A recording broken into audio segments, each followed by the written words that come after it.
मौजूदगी में उसकी मारपीट हुई, ऐसा नहीं था। जब पहली जगह जहां अटेम्प्ट हुआ वहां एक होमगार्ड ट्रैफिक का कांस्टेबल था जिसने बचाने की कोशिश की, लेकिन पब्लिक ज़्यादा थी इसलिए वो बचा नहीं पाया। और वहां ये रूमर फैलाई गई कि उसे हॉस्पिटल ले जाया जा रहा है। जब पुलिस ने सर्च किया तो हॉस्पिटल नहीं गए, तो नेक्स्ट जाके एसएचओ ने खुद ही, जहाँ पे ये अटैम्प्ट हुआ, एसएचओ ने अपनी गाड़ी में बिठा के तुरंत हॉस्पिटल लेके गए।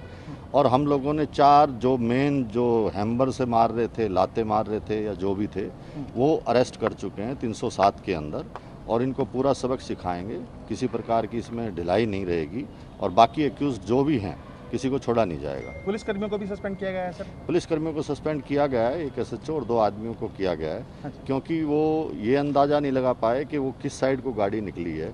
और जब वहाँ पहुँचे तो वो मार कुटाई हो रही थी, तो इसलिए वो सस्पेंड। सर, शुरुआती जांच के अंदर अपहरण की और जान से मारने की धारा नहीं जोड़ी गई थी? नहीं, ऐसा है कि पहले इस बात का किसी को पता ही नहीं था कि मामला क्या है। इमीडिएटली जैसे जैसे उस लड़के से पूछताछ की या जो भी बात की, बिना किसी की डिमांड के पुलिस ने खुद ही धाराएं लगाई हैं। खुद ही पहले दिन उनको उसी केस में अरेस्ट किया है, और मौके से 1-2 लड़का उस टाइम मिल गया था, उसको भी उसी धाराओं में अरेस्ट किया। कितने और आरोपियों की तलाश है? देखिए 6-7 और हैं जो मेन हैं, हम लोग वेरीफाई कर रहे हैं, सबके नाम आ चुके हैं।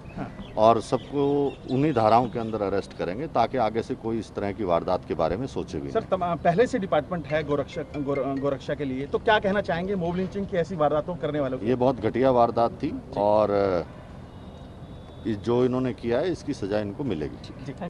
जनाब, बताना ये है 31/7/2020 में जो वारदात हुई है लुकमान घासेड़िया के साथ में, उसका काम है मीट लेके आना, वो बकरे का, भैंस का मीट लेके आता है वो, और उसको घेर के 4-5 असामाजिक तत्वों ने पुलिस की मौजूदगी में जो वहशियाना हरकत की है वो नाकाबिल बर्दाश्त है। हमें सबसे बड़ी शिकायत ये है, क्या नाम है, कि जिन धाराओं के तहत मुकदमा दर्ज होना चाहिए था उन धाराओं के तहत मुकदमा दर्ज नहीं हुआ। आपके कहने से, मंत्री जी के कहने से कुछ धाराएं लगी हैं, लेकिन फुल तरीके से जो निष्पक्ष काम होना चाहिए वो नहीं हुआ है। अब आपकी क्या मांग है, क्या होना चाहिए? नहीं, हमारी मांग ये है कि जिन पुलिस वालों के सामने ये किडनैप हुआ है, उसके सामने मारेगा, उन पुलिस वालों के खिलाफ FIR होनी चाहिए, मुकदमा दर्ज होना चाहिए। 2-3 उन्होंने धर्म के विरुद्ध जो गालियां बकी हैं, जय श्री राम के नारे लगवाए हैं, उसके खिलाफ 395A लगनी चाहिए।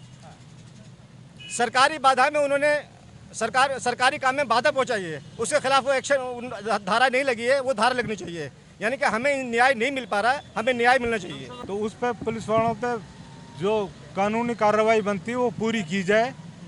जितने भी इसमें दोषी हैं, चाहे वो कोई भी हैं, 10 हैं, 15 हैं, उनके सबके खिलाफ सख्त से सख्त कार्रवाई होनी चाहिए, ताकि आइंदा ऐसी कोई हरकत ना कर पाए। मेरा नाम ताहिर हुसैन एडवोकेट है। मैं चौधरी जाकिर हुसैन साहब जो XMLA रहे हैं, नूह से उनका बेटा हूँ।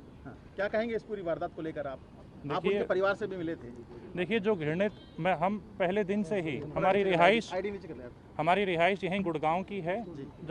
जब ये जिस दिन ईद से 1 दिन पहले जब ये मामला हुआ, तो उसी वक्त हम लोग वहाँ पे थे। हमने तुरंत, चाहे प्रदेश की सरकार के मुख्यमंत्री जी हों, DGP साहब हों, चौधरी जाकिर हुसैन साहब ने उनके संज्ञान में मामले को लाए। उसी वक्त से हम और आप सब इस मामले में जुड़े हुए हैं। जहां तक ये अपराध की बात, एक बहुत ही घृणित अपराध है। और इलाका मेवात की एक विशेष बात मैं आपको बतला दूं, साझा करूं आप लोगों से। जो इलाका मेवात है, वहां पर कभी भी गौकशी को कभी भी किसी ने एक्सेप्ट नहीं करा है। मैं आपको बताऊं, चौधरी जाकिर हुसैन साहब के दादाजी 1935 में एक पंचायत हुई थी मेवो की, चौधरी मोहम्मद यासीन खान साहब ने भी उस पंचायत में गौकशी के खिलाफ पंचायत करी थी। और मार्च में 2015 के साल में 16 मार्च को असेंबली के अंदर जब गौरक्षा कानून का जो बिल लाई थी, उसमें उस वक्त की जो विपक्ष की जो पार्टी थी, उस पार्टी ने चौधरी जाकिर हुसैन साहब ने प्रतिनिधित्व करते हुए इस गौरक्षा बिल की स्वागत करा था। और मैं बताऊं, मेवात वासी हमेशा ही गौरक्षा के खिलाफ रहे, गौकशी के खिलाफ रहे हैं। और जहां तक बात किसी भी अपराध की हो, चाहे कोई गौकशी करे, चाहे कोई मॉब लिंचिंग करे, हम उसकी भर्त्सना करते हैं और हम चाहते हैं कि उनको सजा मिले।